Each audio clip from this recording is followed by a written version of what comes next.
Ladies and gentlemen, hello and welcome to Fundamentals of Active Trading with Greenbar Trading. My name is Chris and I'll be your guide on your quest to better understand the stock market. Fundamentals of Active Trading is a true beginner's guide to the stock market. Its audience is primarily individuals who have absolutely no knowledge of the stock market or how it works.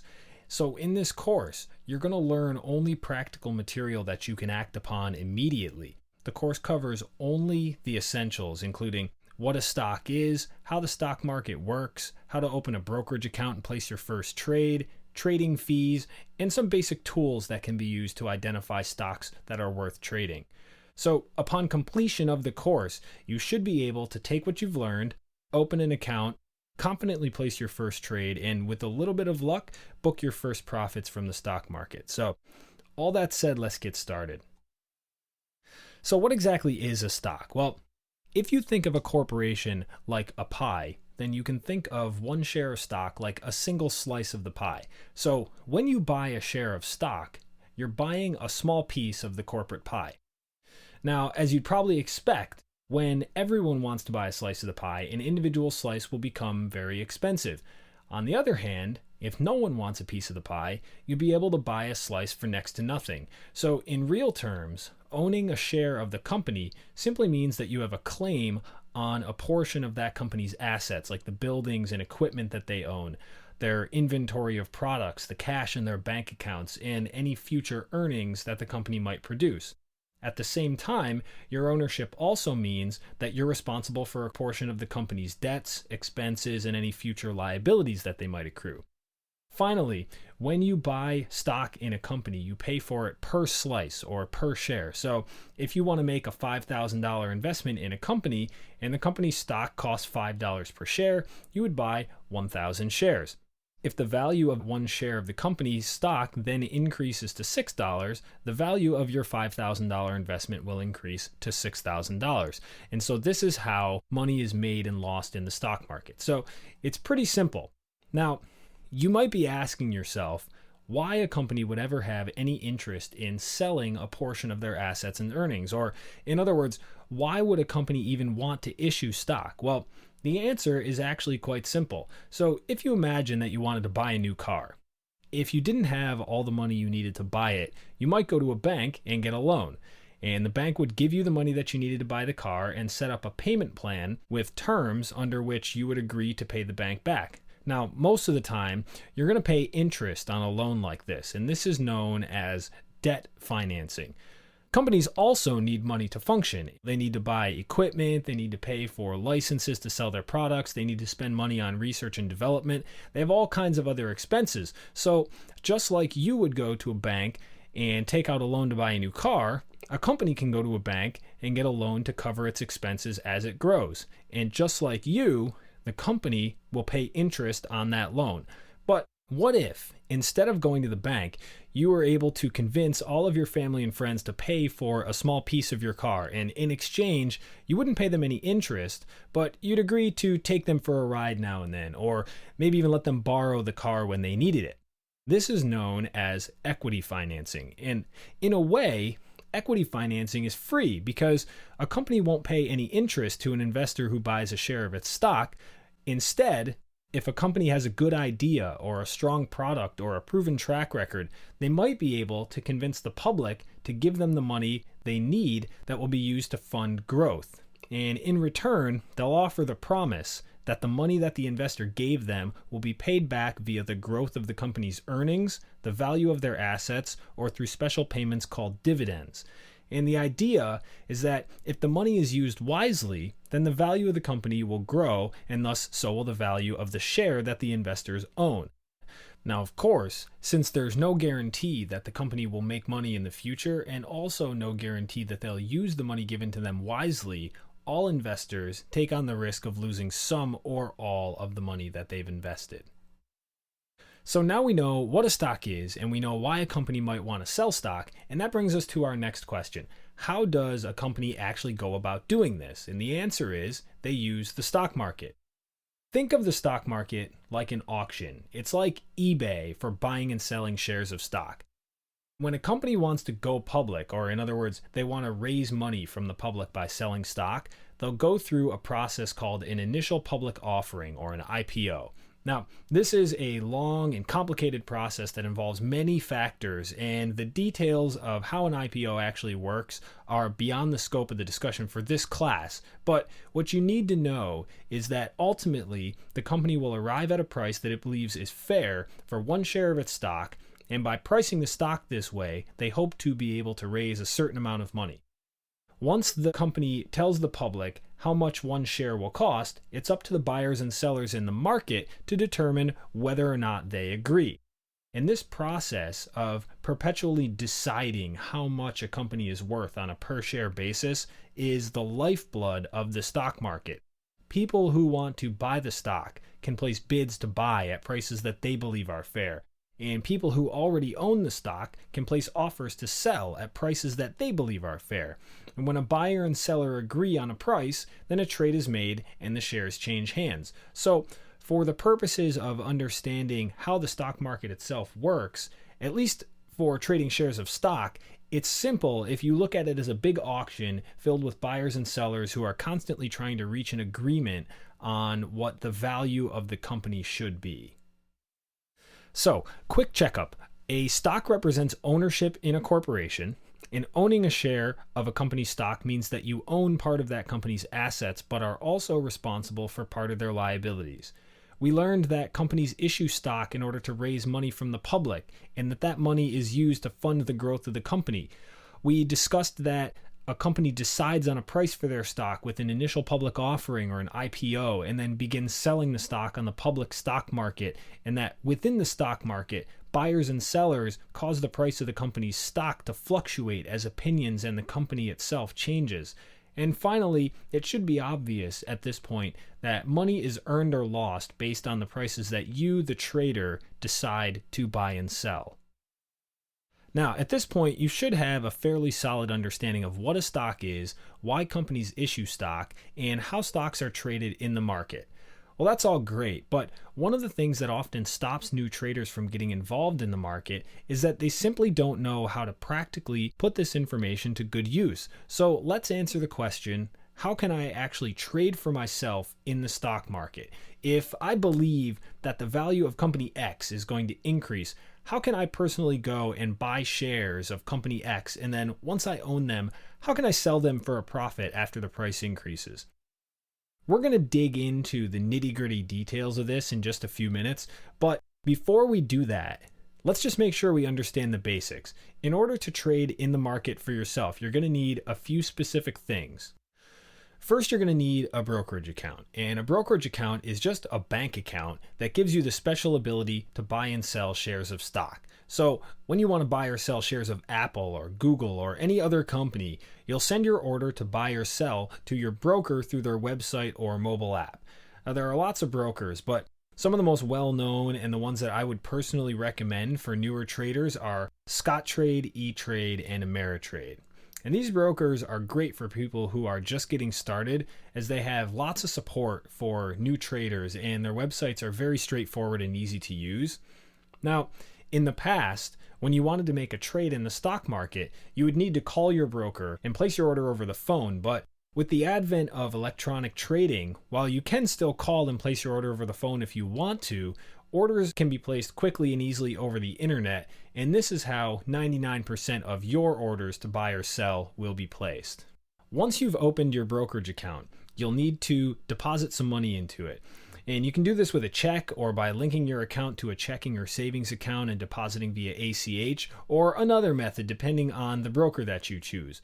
Most brokers will have the same standard methods available for depositing funds, and all will be happy to help you if you have any questions about it. Just a quick note on this, I personally recommend that new traders start with no less than $1,000 because anything less makes it very difficult to overcome the commissions and the trading fees that you'll encounter. So, you've got a brokerage account, you've deposited funds into it, and you're ready to trade. The next thing that you need to do is find the ticker symbol of the company that you want to buy shares of. And the ticker symbol is a 1 to 5 letter symbol that uniquely identifies the company that you're trying to purchase. Some common tickers are here on your screen. AAPL is Apple, GOOG is Google, FB is Facebook, and so on. And in order to find the ticker symbol, all you need to do is go to Yahoo Finance or Google Finance and in the search bar, type in the name of the company that you want to buy. If that doesn't work, simply go to Google and type in the name of the company that you want plus the words ticker symbol or stock ticker, and it's very likely to be one of the first results. If you can't find the ticker symbol of the company easily with either Google or Yahoo, there's a good chance that it's not a publicly traded company, meaning it doesn't sell stock and you can't buy or sell shares. Next, you need to decide how many shares you want to buy. Now, there's a lot more that goes into this, which is beyond the scope of this class, but for now, just understand that the number of shares that you want to buy times the price per share plus any commissions or fees charged by the broker is going to equal the total cost of the trade. So as an example, if you want to buy 1,000 shares of a $5 stock and Scottrade charges you their standard $7 commission to execute the trade, the total cost of your trade will be $5,007. If the price then rises to $5.25, you can sell your shares for $5,250, but Scottrade again is going to charge you $7 to make the trade, giving you proceeds of $5,243. Your profit then is $5,243 minus $5,007 or $236. Once you've decided how many shares to buy, all you have to do is go and buy them. And each broker's website will be a little bit different, but most of them will simply require you to fill in your order type, meaning buy or sell, the number of shares, and possibly the price that you want to buy or sell at. And we're going to dig more into this later. Finally, once you've made your purchase, all that's left to do is track the price of the stock and wait for a good time to sell. And again, you can do this with either Yahoo Finance or Google Finance at the addresses listed on your screen. Simply go to the website and type in the ticker symbol to get the latest price. You can also usually check the value of your investment or the latest price of the stock right from within your brokerage account, as well as see any profit or loss. So, quick review of the steps required to trade in the market for yourself. First, open a brokerage account. Next, deposit some money into it. After that, find the ticker symbol of the company you want to buy, decide how many shares you want to buy, and make your purchase. Once you own the stock, track the price either through your brokerage or using Yahoo Finance or Google Finance and wait for the best time to sell. Okay, so we're really getting somewhere now. You know that you need a brokerage account in order to be able to trade stocks. However, the application process for opening an account can be kind of daunting, especially if you're new and you don't understand the terminology. So let's discuss some of the terms that you're going to need to know in order to open your account. First of all, you need to know which type of account to open. And some of the choices might be an individual or joint brokerage account, an individual retirement account or IRA, a Roth IRA, rollover IRA, or any number of other possibilities. Now, each one of these accounts will have a specific purpose, both in terms of how it can be used, as well as how it will be taxed. For active trading purposes, that is, active buying and selling of stocks as opposed to a simple buy and hold strategy like you might use in a 401k, you're going to want a brokerage account. And whether you want it to be individual, meaning owned only by you, or joint, meaning others can be authorized to make trades and control the money, depends on your own needs. You can also open a custodial account if you're a minor, or if you want to open an account for a minor. In a custodial account, the minor owns the money, but an adult must approve of the account and most of the transactions that occur in it. Next, you need to decide whether you want a cash account or a margin account. By default, all major brokerages will open a cash account and require you to fill out a separate application to authorize the use of margin. So this is what most people start with, and a cash account is very straightforward. It allows you to trade only with the cash that's in your account. A margin account, on the other hand, allows you to buy on margin, which is sort of like the broker giving you a loan so that you can buy more stock than you could afford with just cash. That said, I actually recommend that everyone apply for a margin account, but not because I recommend buying more stocks than you could normally afford. The reason that I recommend a margin account is that it gives you the most capabilities. For example, when you trade in a cash account, you're subject to what's called the free riding rule. This is a regulation mandated by the Securities and Exchange Commission, or the SEC, one of the organizations that oversee the operation of the stock market. To understand the implications of the free riding rule, imagine that you've written someone a check from your bank account. When they go and cash the check, it's going to take a few days for the funds to clear because the recipient's bank has to verify that the funds are available in your account, and then the funds need to actually be transferred. Now, this process takes a few days. In the stock market, the same type of thing is true. When you sell stock, it usually takes 3 days for the funds to clear and be available in your account. And the broker will show the new balance immediately, but those funds are technically not available to you yet. Now, the broker has no reason to believe that the funds won't clear from the person who bought your stock, but just in case something happens and somehow the funds don't clear, brokers will not allow you to free ride or buy a stock with those funds and then sell it for more profit before they clear. If you do this, it's called free riding because you're essentially trading with money that wasn't yours yet, or you got a free ride from your broker. Now, the practical implication of this is that in a cash account, if you sell stock you owned, then buy another stock the next day and sell it before that 3-day clearing period has elapsed on your previous sale, you're free riding and your account can be suspended from trading for doing that. So that brings us back to why I recommend using a margin account. With a margin account, you're allowed to trade using unsettled funds. That is, there is no free riding rule. And this can be very useful because when actively trading stocks, you may want to buy something one day, sell it the next day for a profit, buy something the day after that, sell it the day after that, and so on. With a cash account, you can't do this, but with a margin account, you can. Also, the margin allows you to buy more stock than you could normally afford. So if you have $5,000, you could, for example, buy up to $10,000 worth of stock. Now, obviously, that can be useful if you're good at trading because it allows you to grow your account faster. Finally, margin accounts are also required in order to sell short, which can allow you to profit from downward movements in price as well as upward movements. Now, there are, of course, a few caveats. If you're using a margin account, there may be a higher minimum account balance, and there might be additional fees like the interest that you pay on borrowed funds or fees for short selling to profit from downward price movements. Also, even though there's no free riding rule, margin accounts are still subject to what's called the pattern day trading rule.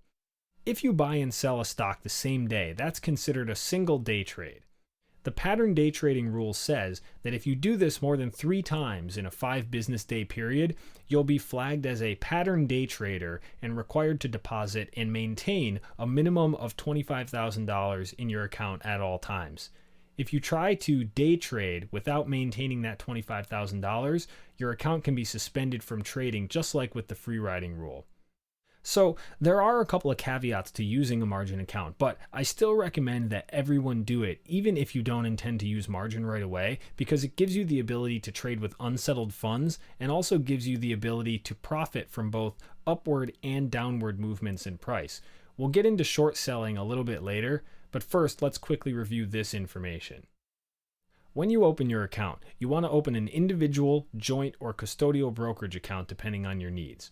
Most likely, you're going to want to open a margin account so that you have all the capabilities you could need, but if you don't have enough to open a margin account, you can always quickly fill out a margin application later on and switch your account over to margin with minimal effort. So this covers the type of account that you need. Next, let's look at some of the other questions that you might be asked during the application process. Aside from your personal information like your name, address, yearly income, and net worth, you'll be asked a number of regulatory questions during the application. Now, these questions can trip up a new trader because they sound scary and important, but before you start to worry or decide not to continue with your application, Realize that most of these questions are only asked in order to protect the broker from violating SEC regulations, and if you answer yes to any of them, it doesn't necessarily mean that you won't be able to open an account. It just means that the broker might need to call you or meet with you in order to ask you some more questions and get more details. Here's an example. To avoid conflicts of interest, brokers want to know if you yourself work for a brokerage or a stock exchange. They might want to know if you or a family member works for the SEC. They also might want to know if you or anyone in your family or circle of friends and associates is a senior political figure who could have influence on the rules governing the stock market.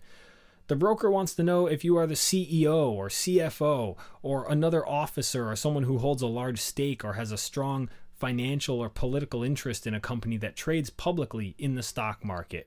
These types of questions are asked in order to avoid conflicts of interest because, let's be honest, there are literally trillions of dollars changing hands every single day in the financial markets, and without rules and regulations, greed would likely get the best of the people who have the power to influence those markets. So, for most average traders, the answers to all of these questions will be no, but you should understand why they're being asked and what they mean anyway. Another question you might be asked is where you want to keep your uninvested cash, whether it's in an account that the broker uses behind the scenes to make money for themselves, an account that's insured just like a bank account, or something else. Usually the default choice for this question is fine, but you can get a detailed explanation of the different answers from the broker during the application process if you want. You also might be asked if you've been notified by the IRS that you're subject to backup withholding. Again, the answer for most people will be no, unless you've underreported earnings in the past or paid your taxes incorrectly or something similar. Obviously, you should know if you've been notified by the IRS that you're subject to this withholding, and if you haven't been, then the answer is no. Finally, you may be asked how you plan to use the account.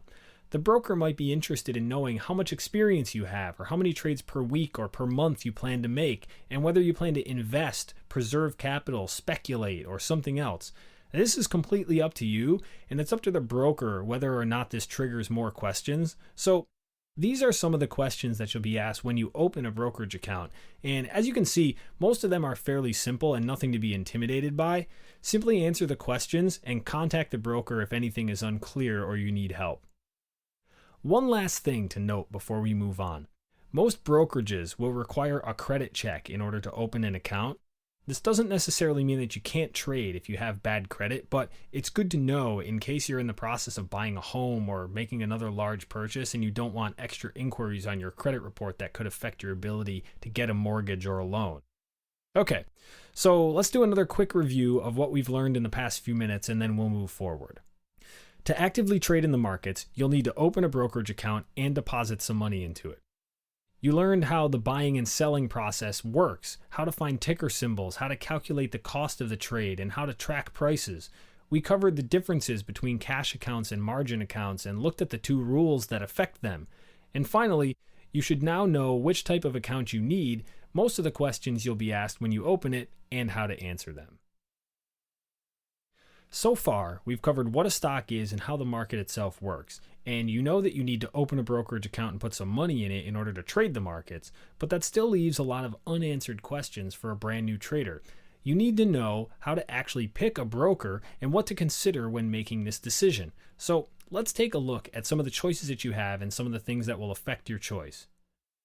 First of all, you can find a list of brokers at the site on your screen, http://finviz.com/store/stock-brokers.ashx. If for some reason the list disappears at some point after this course was developed, or you simply want to see more choices, you can easily find a list by Googling a list of stockbrokers or a stockbroker comparison. When you're deciding which broker to use, the things that most new traders should be concerned with are the fees. In the stock market, there are fees for everything, and if you're not careful, these fees can eat away at your account piece by piece. This is why I personally recommend that you start with no less than $1,000. Without at least this much, you often will not be able to buy enough shares of stock to even cover the trading fees, and even if you make money on the trade, the fees to buy it and sell it will be larger than your profit. So let's take a look at some of the costs that might affect you when you're trading actively. Probably the most important fee is your commission rate. Each time you buy and sell a stock, your broker is going to charge you a commission. And there are basically two ways that this can manifest itself. Either they'll charge you a flat rate, like $4.95 or $7 or $9.99, or they'll charge you per share. So the cost will go up as the number of shares that you purchase goes up. Now, for most new traders, flat rate is the easiest, and it's usually the default for most major brokerages. Scottrade, for example, charges $7 per trade. So each time you buy, it'll cost you $7, and same thing when you sell. E-Trade, Ameritrade, Options House, and all the other brokers will each have their own commission rates. So before anything else, consider this, because this rate will affect you on literally every single trade that you make. Now, if you start with flat rate and you find that you're trading a lot and racking up a lot of fees, most brokers are willing to negotiate the rate that you pay or switch you to a per share model if your fees are constantly eating your profits because you're trading a small number of shares. You just need to call and negotiate. Now, obviously, the more that you trade, the more money that you make for your stockbroker. So they want to keep your rates as high as possible, but they also understand that fees can add up very quickly if you're trading a lot. So if you've developed a pattern of trading and generating consistent profits for the broker, most will be willing to cut you a break as long as it's still profitable for them.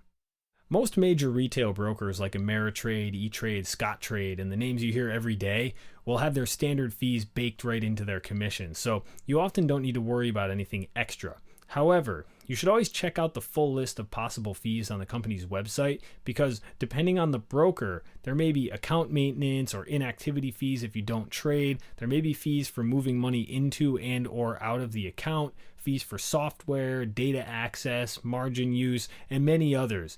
There also might be different commission rates depending on the type of stock that you trade, or fees for holding certain types of stocks for long periods of time or taking certain types of trades.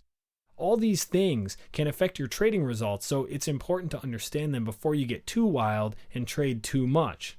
You'll learn as you go where the hidden fees are, and with most well-known brokers there aren't many hidden fees, so don't let this concern you. Just pay attention to the commission rate and the fees for any software that you plan on using, and everything else will usually be small and easy to manage as you learn and trade more and more. Another thing you'll want to consider when selecting a broker is their tool set. Do they have professional trading software that you can use eventually, or will you be doing most of your trading through their website? If you'll be trading through their website, which most new traders will, what do you think of it? Is it easy to use? Is it reliable? What kinds of features does it give you in terms of researching stocks and looking at price charts and other metrics? When you're first starting out, simple is best, so don't just jump for the broker that has the most bells and whistles. You want to consider that learning to trade stocks is difficult enough as it is. You don't need your broker's website complicating it. And finally, in the event that you need help, make sure that your broker has good customer service. This can be very important, especially as a new trader, because you're almost guaranteed to have questions, and you need a broker who's willing to answer those questions. So considering these items should help you to decide who the best broker for you is. And a general idea is to find the broker that gives you the best mix of customer service, software, reliability, and resources for the lowest possible cost. If you can do that, you're already well on your way to becoming a profitable trader. Now we're going to dive into how to actually find a stock to buy later on, but for now, let's assume that you've opened a brokerage account and you know what you want to buy. You say to yourself, please go to scottrade.com and purchase 1,000 shares of company ABC at $10 per share. That's your goal. Now, how do you actually go and do it? Well, that part's easy. You go to the website, you find the trade tab, or you click around the website until you find the order entry screen. But once you get to the order entry screen, you might notice that there's a couple of things that you need to enter that you're not quite sure about. Maybe you enter the ticker symbol ABC and put 1,000 in the number of shares box, but you don't see a place to enter $10. Maybe there are checkboxes and drop-downs that you don't understand. This is what we're going to cover over the next few minutes. The symbol and shares boxes are pretty self-explanatory. These are simply the ticker symbol of the company that you want to buy or sell and how many shares you want to do it with. You'll also see a drop-down box that indicates whether this is a buy or a sell order, or possibly a buy or sell button. You might also see two other options entitled Sell Short and Buy to Cover, but we're going to cover those later. For now, let's just keep it simple. So you enter that you want to buy 1,000 shares of ABC, but where do you put that $10? And that brings us to our discussion of order types. When you buy and sell stocks, there are a few types of orders that you can use, as well as some options that you can apply to them. The three major order types are market orders, limit orders, and stop orders. A market order says to the broker, I want to buy this stock right now and I don't care what price I get. As you can probably guess, this type of order can be dangerous because in a fast-moving market or a stock that's very volatile, prices can change very rapidly and you could end up paying a lot more than you expected or selling for a lot less than you expected. So market orders are risky on certain stocks and in certain market environments, but they can be useful if you really don't care what price you get and you just want to buy or sell right away.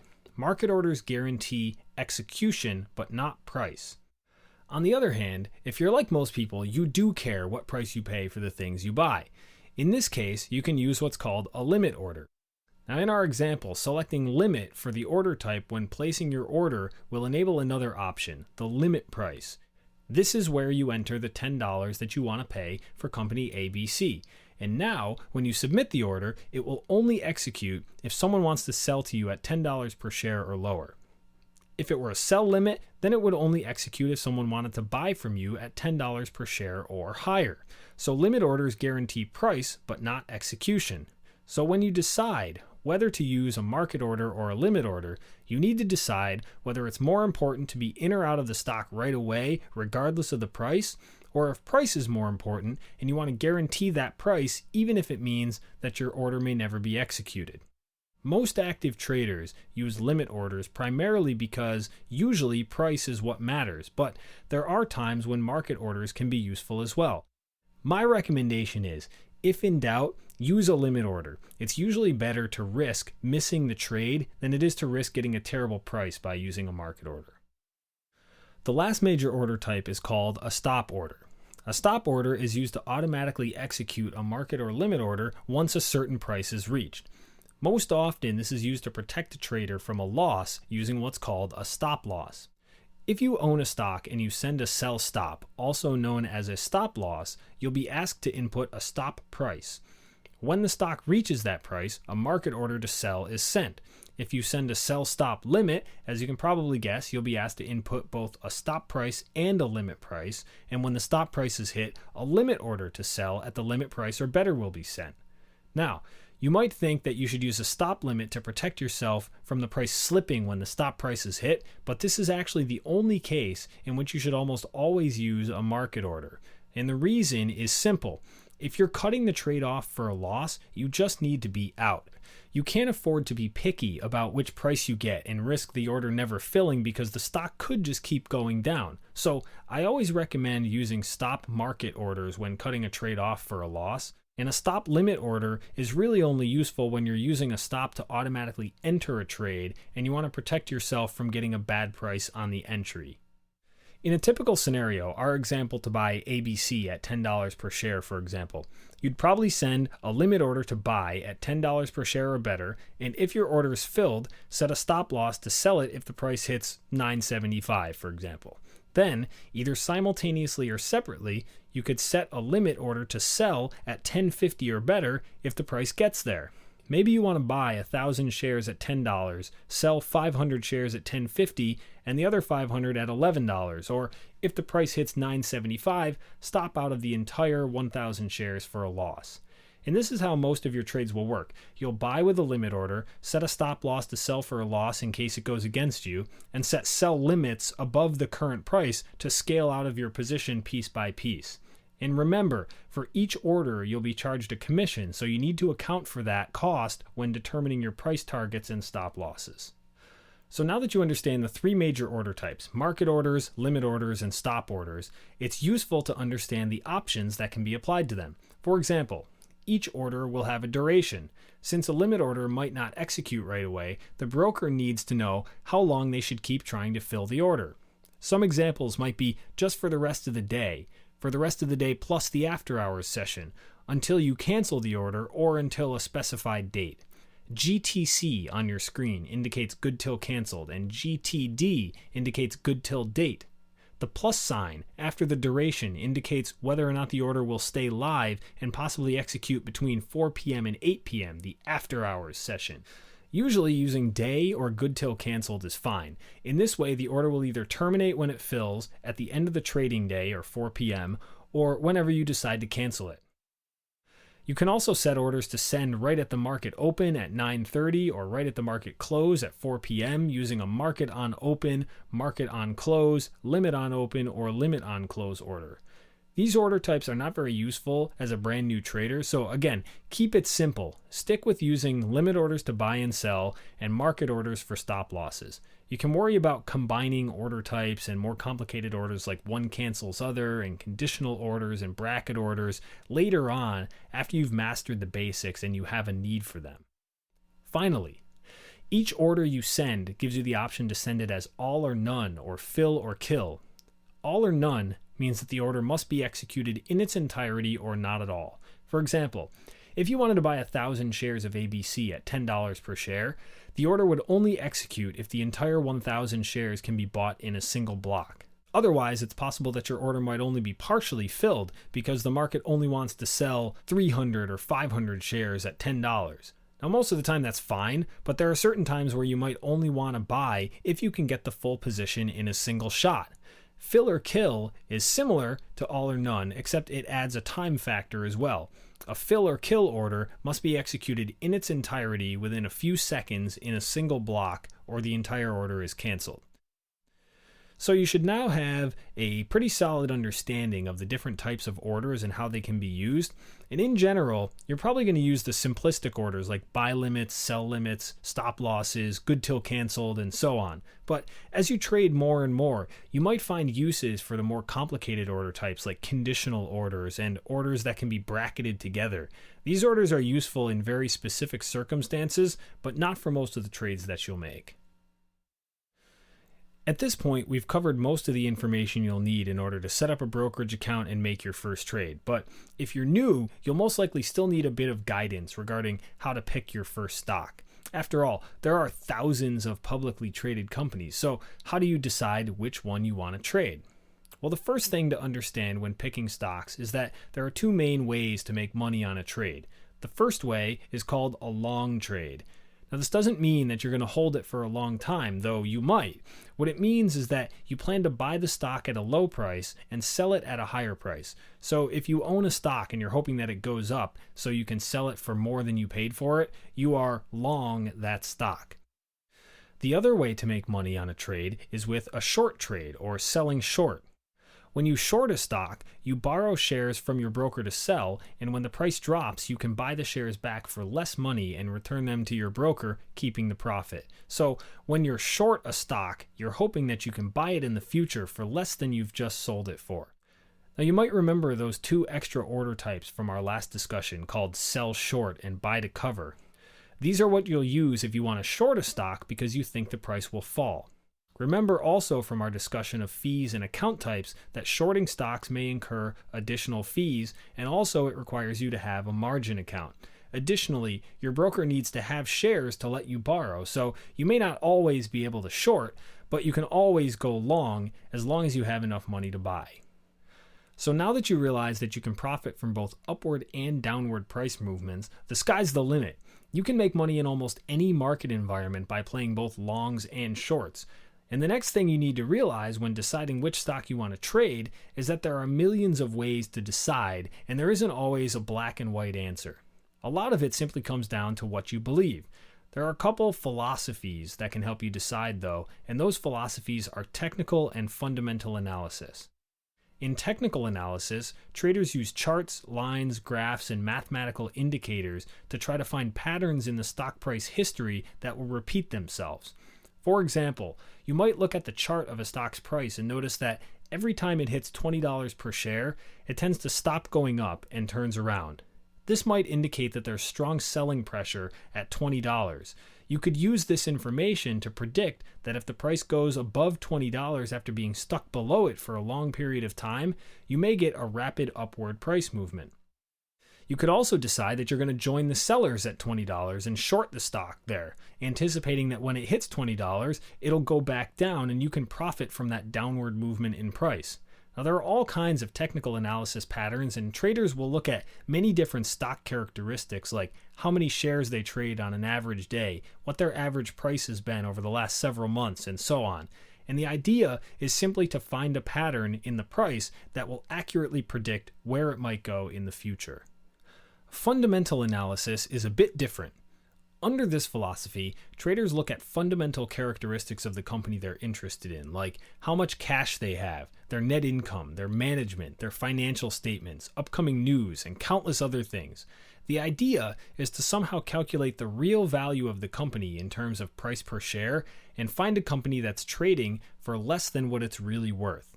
Now, fundamental analysis is an incredibly complicated process and can take years to learn, but for now, just understand that when traders are trying to predict which stock to buy, they're most likely either going to use fundamental analysis, technical analysis, or some combination of the two that I like to call hybrid analysis.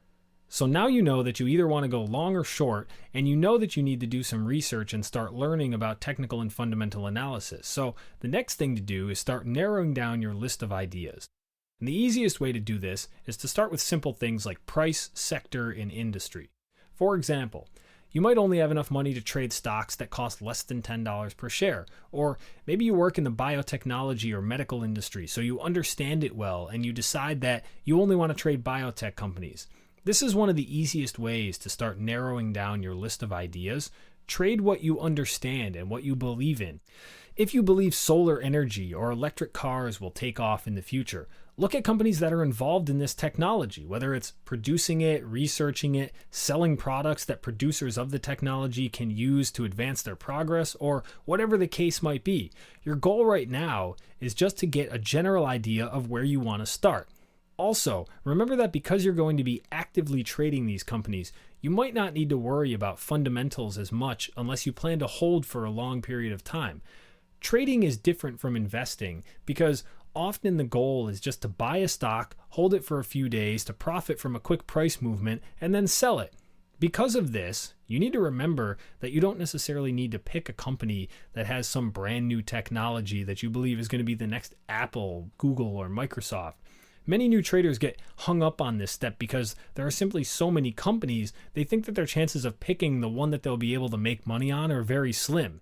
Now, this isn't true. You don't necessarily need to trade rock-solid companies that never have problems. It's okay to trade struggling companies or even companies that will probably never go anywhere because you're not in it for the long haul. You're just in it to make a few bucks and move on to the next trade. The other major characteristic that you should look at is volume. Volume represents the number of shares that change hands each day, and usually you can easily find a stock's average daily volume by just poking around in the tickers tables and statistics pages listed on Yahoo Finance, Google Finance, or finviz.com. I recommend that all traders try to only trade stocks that trade at least 500,000 shares per day on average until they become more experienced. And the reason volume is important is that without volume, the likelihood of you getting your orders executed or filled at the prices that you want is lower. After all, if you want to buy a stock, someone has to be willing to sell it to you. And if you want to sell it, someone has to be willing to buy it from you. So if you trade stocks that have at least 500,000 shares changing hands every single day, you'll have a relatively good chance of being able to get in and out at the prices that you want. All right, so you know the two ways to make money in trade. You know that you're going to dig into fundamental and technical analysis to make some decisions, and you know how to narrow down your list of ideas a bit. It's also a good idea to consider the characteristics of the trade that you plan to make. You should know before ever buying or shorting a stock what your plan is. Do you plan to day trade it, meaning you're going to sell it that same day? Or maybe you plan to swing trade it, meaning you'll probably hold it for a few days or a couple weeks, but not too much longer. Depending on whether you plan to sell the stock that day, in a few days or weeks, hold it for a long-term investment, or even scalp it for a quick 10-minute price spike, you'll have to treat the trade differently. For example, do you think that a company's 5-year sales growth rate will affect what the price does over the next 30 minutes? Probably not, but that type of thing might affect what the price does over the next 2 years. And so you should be concerned with that factor if you plan to hold it for 2 years versus just selling it in a couple of hours. Also, You should consider whether the play that you intend to make is based on a fundamental characteristic of the company or a fundamental belief that you have, or if it's just based on a pattern that you noticed in the stock's chart. So once you consider these items and any number of others depending on your preferences, you should be able to accurately gauge where a good price to buy is, where you should set your stop loss, and where you think you might be able to exit the trade for a profit. At that point, all you need to do is execute your plan and see what happens. Lastly, many new traders decide that before they go and buy their first stock, they just want to get a feel for the market in general. If this is something you'd like to do, you can track the tickers on your screen: SPY, IWM, QQQ, and DIA. SPY is the ticker symbol for an exchange-traded fund that tracks the S&P 500, or 500 of the larger companies in the United States. This symbol, for example, is a good gauge of the overall market sentiment in the United States. And similarly, IWM tracks 2,000 smaller U.S. companies, specifically the Russell 2000 index, and can be used as a gauge of whether or not people are willing to take greater risk by investing in smaller, more speculative companies.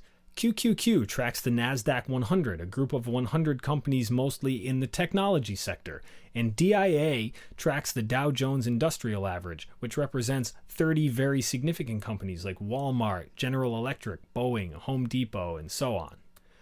So by combining your knowledge of longing and shorting stocks, the different analysis philosophies, different characteristics of the stocks and the trades that you plan to make, and your interpretations of the overall market sentiment based on tracking these symbols on your screen, you can really begin to hone in on a few companies that are really worth trading.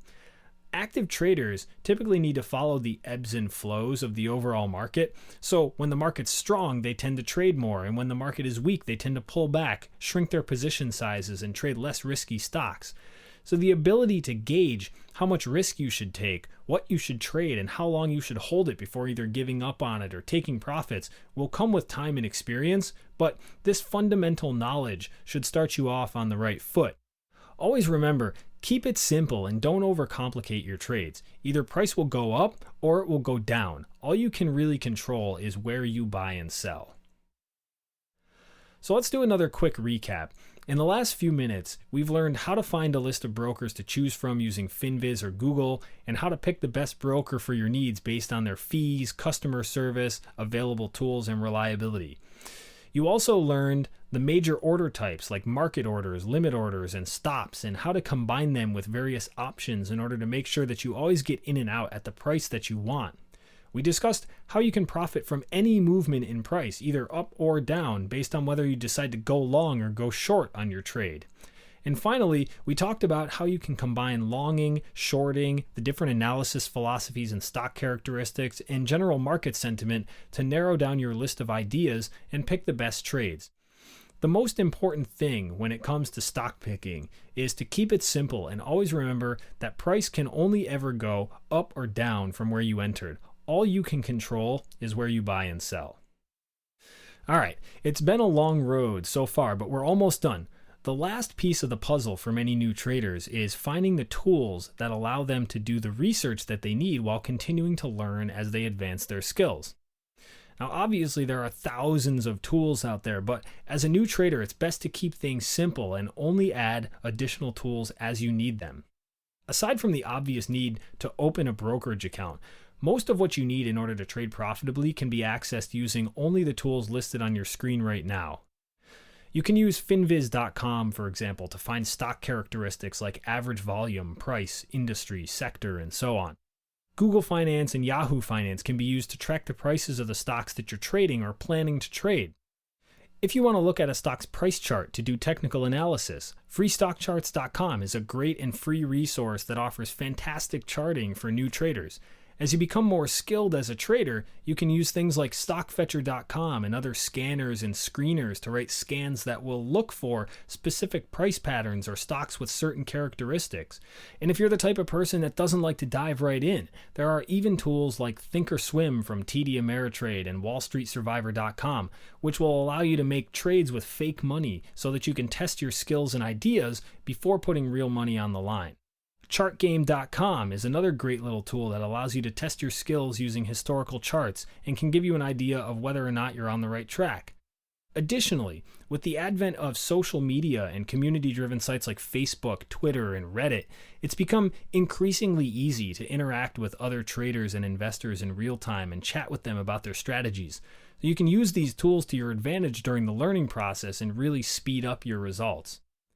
Another great tool is TraderView.com, which can be used to share your trades and track your progress by looking at your win-loss ratio, average gains, reward-to-risk ratio, and so on. And you can also view trades that others have shared so that you can study them and learn from their strategies. And finally, Investopedia.com is probably the single largest collection of trading and investing related education on the web and is a fantastic resource for you as a learning trader. When all else fails, resort to Investopedia and Google. Ladies and gentlemen, in the last hour or so, you should have learned all the essential information that you need to start trading stocks immediately after finishing this course. I've tried to teach it in a way that will eliminate basically all of the complications that would get in your way before you're able to click buy for the very first time. So you should have a good starting point that would allow you to do proper research on brokers and make a decision as to which one you want to open an account with. Once you've done that, the first thing that you should do is familiarize yourself with the broker's website. After all, if you're using the website to trade, you can't do it if you don't know where to place your orders, where to track your profits and losses, or how to find help. As you familiarize yourself with your broker, you should also start building a collection of tools like FinViz, Investopedia, Google, and TraderView that you can use to research stocks and track your trading progress. You should begin to familiarize yourself with these tools and eventually become fluent in using them every day, as they are the lifeblood of your trading strategy. And when you have questions, use the resources provided to you in this course like Investopedia.com and social media, as well as the resources on greenbartrading.com to find the answers that you need. Interact with other traders and learn from them. And remember to always remain calm when you take a trade. Accepting that a trade is a loss can be difficult, but you should realize that as an active trader, you'll likely lose on 40 to 50% of your trades, and this is okay. You'll combat this by making sure that your wins are always at least 2 to 3 times bigger than your losses, or in other words, cut your losses quickly and let your winners run. And most importantly, keep it simple and just dive in. You'll never learn if you don't try. You're going to win, you're going to lose, and you'll have ups and downs along the way. Just remember that active trading and making money consistently in the financial markets is a never-ending process of learning, wins, losses, ups, downs, and trial and error. If you stay focused and humble and treat trading like a business rather than gambling or a get-rich-quick scheme, you'll find great success, or maybe even the ability to trade stocks as a full-time job, which can offer you incredible freedom.